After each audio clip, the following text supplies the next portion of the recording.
Thanks for joining me for another reading through the Bible in chronological order.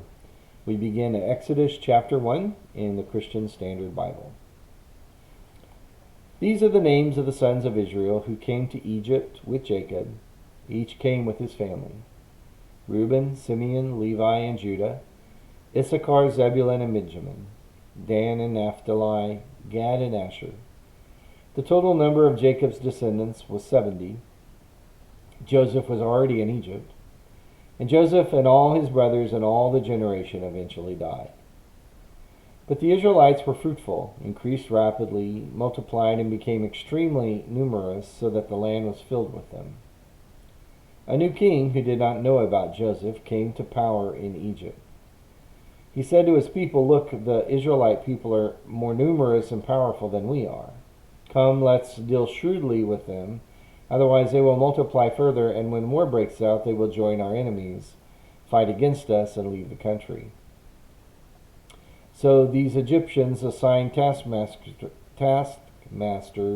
over the Israelites to oppress them with forced labor. They built Pithom and Ramses as supply cities for Pharaoh. But the more they oppressed them, the more they multiplied and spread, so that the Egyptians came to dread the Israelites. They worked the Israelites ruthlessly and made their lives bitter with difficult labor in brick and mortar and in all kinds of field work. They ruthlessly imposed all this work on them. The king of Egypt said to the Hebrew midwives, with the first, whose name was Shiphrah, and the second, whose name was Puah, "When you help the Hebrew women give birth, observe them as they deliver. If the child is a son, kill him, but if it's a daughter, she may live."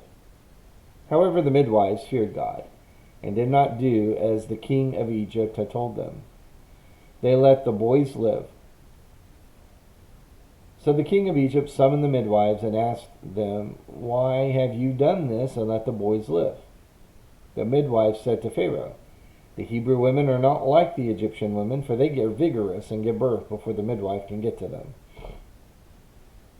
So God was good to the midwives, and the people multiplied and became very numerous. Since the midwives feared God, he gave them families. Pharaoh then commanded all his people, "You must throw every son born to the Hebrews into the Nile, but let every daughter live."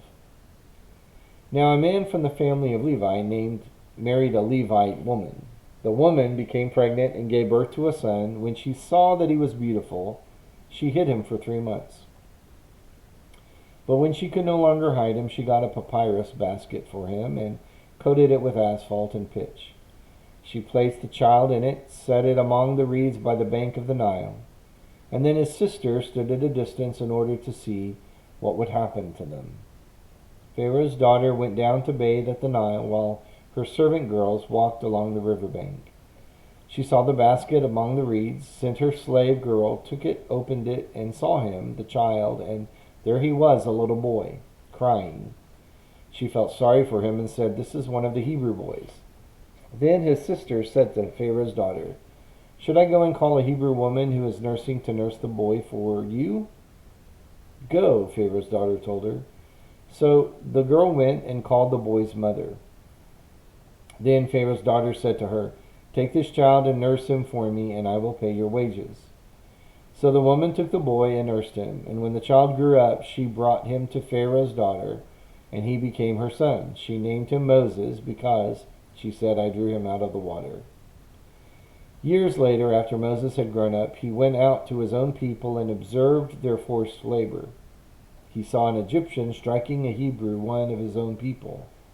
Looking all around and seeing no one, he struck the Egyptian dead and hid him in the sand.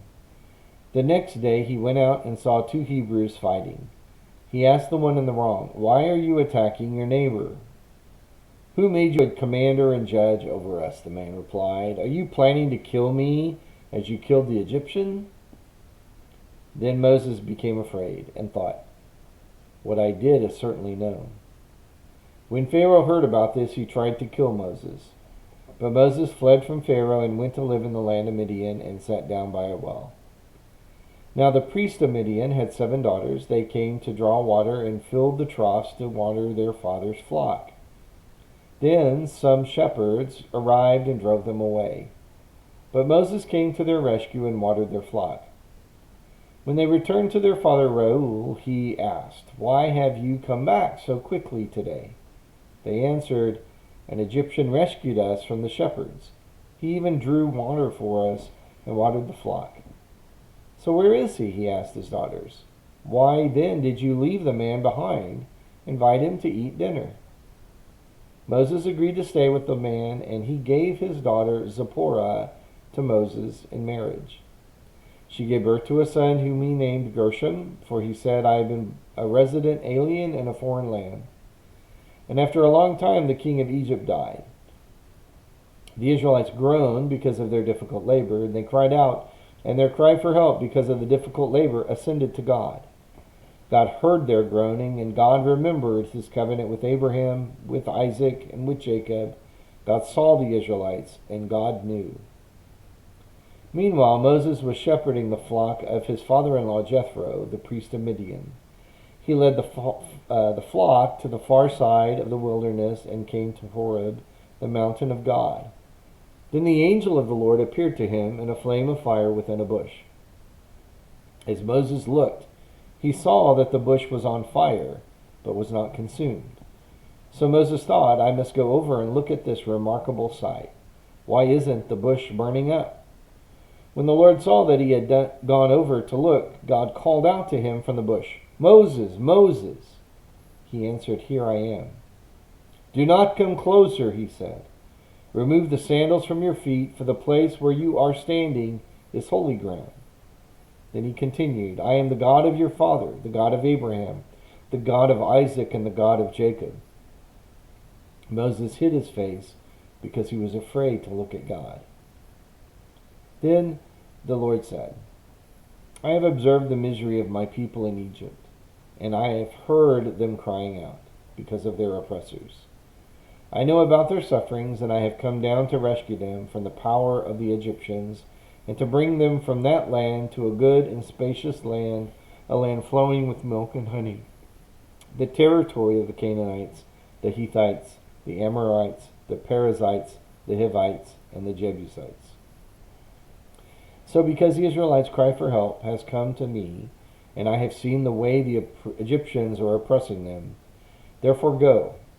I am sending you to Pharaoh so that you may lead my people, the Israelites, out of Egypt. But Moses asked God, "Who am I that I should go to Pharaoh and that I should bring the Israelites out of Egypt?" And God answered, "I will certainly be with you.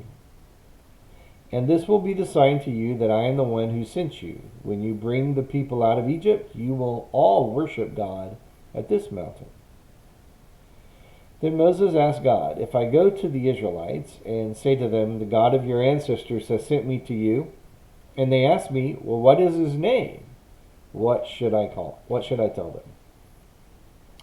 And so God replied to Moses, "I am who I am. This is what you are to say to the Israelites. I am has sent me to you." God also said to Moses, Say this to the Israelites. "The Lord, the God of your ancestors, the God of Abraham, the God of Isaac, and the God of Jacob, has sent me to you. This is my name forever. This is how I am to be remembered in every generation. Go and assemble the elders of Israel and say to them, 'The Lord, the God of your ancestors, the God of Abraham, Isaac, and Jacob, has appeared to me and said, I have paid close attention to you and to what has been done to you in Egypt. And I have promised you that I will bring you up from the misery of Egypt to the land of the Canaanites, Hittites, Amorites, Perizzites, Hivites, and Jebusites, a land flowing with milk and honey. They will listen to what you say. Then you, along with the elders of Israel, must go to the king of Egypt and say to him, The Lord, the God of the Hebrews, has met with us. Now please let us go on a 3-day trip into the wilderness so that we may sacrifice to the Lord our God. However, I know that the king of Egypt will not allow you to go, even under force from a strong hand. But when I stretch out my hand and strike Egypt with all my miracles that I will perform in it, after that he will let you go. And I will give these people such favor with the Egyptians that when you go, you will not go empty-handed.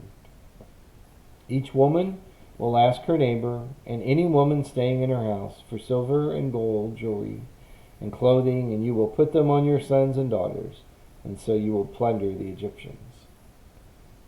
So the book of Exodus introduces the most pinnacle events in the life and history of Israel, and really the event upon which the story of God's deliverance is told generation after generation, even in the gospel, where Jesus is our Passover lamb. So it's significant that we should recognize that this is foreshadowing the reality of what Messiah will ultimately do. But historically, in this context, we see God redeeming the nation, choosing the nation to be his, he already had, but now he's redeeming them, falling into captivity as slaves to Pharaoh. God will now deliver them. And so the point, perhaps, in a practical, real way, is that when God needs to accomplish something, he can. And nothing is going to stand in God's way in delivering Israel from Egypt. So be reminded, too, that when you fall into your own types of captivity, God is going to be powerful enough to set you free if you will only believe and obey. Thanks for joining me, and join me again tomorrow for another reading through the Bible in chronological order.